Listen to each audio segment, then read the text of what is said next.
Hi guys, for today's video sa kana siya from Kanisha. So, kana siya nag-DIY ko makeover sa to ang kitchen cabinet guys niya. Worth 150 pesos ano siya sa Shopee. Akong ibutang ang link sa ubo so sa akong comment nga side. So, kana kung ganahan mo mo pallets, hala click na nga ako ang basket guys. So anyways, kana siya nangita ko mo tandi mo nindot kali nga mo ang kuan kay di ko ganan sa color niya nga may pagka yellow kay actually brown man siya sa una then kay nag pag-renovate na mo nahutdan mi og katong brown nga pintal so ang pintalan sa akong banana kay katong sobra na mga pintal sa mong room nga may pagka yellow siya. So, di ko ganan sa yung color. So, muna nangita ko o di na sa ganan gubon siya or magpalit na sa laing kuan kay nangita tag barato ba. Anyway, so nakita ko na sa Shopee nga pwede siya sa wall, pwede siya ibutang sa cabinet. So, DIY lang siya. Mo pilit ra ni siya. Sayon na jud siya ipapilit. Imo make sure lang jud nimo siya nga ma-plain siya pagpilit kaayo.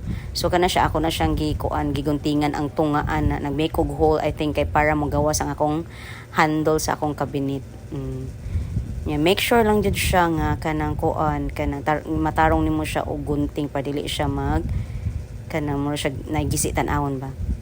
Nya nindot siya kay baga-baga nya waterproof pa jud siya so nindot siya pang kitchen jud kay kung once mabasa kung gikan ka ng hugas ana or mabiskan siya tubig dili dayon siya mo fade ang iyahang kaninga kuan kaninga paper mura siya paper tile something ana ba unsa koy tawag ato nakalimot ko anyway so kana siya kung gibuhat imulan jud na siya ipapilit make sure nga pilit kaayo para nindot siya tan-awon nya plain food so katong mga walay kwarta pa diha ganan mag DIY na sa inyong kitchen so kanira siya isulbad sa inyong problema nga dili sakit tan-awon sa inyong mata ang inyong kitchen cabinet or inyong mga walls diha.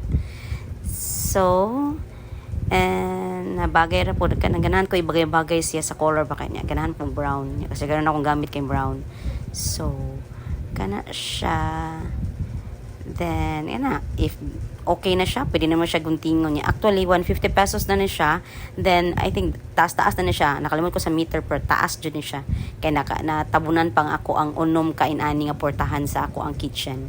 So, sa akong kitchen cabinet. So, imagine kasi mong 150 pesos. Dali, rapid kayo. Dili na kamaaptag hapon, magbuhat ana.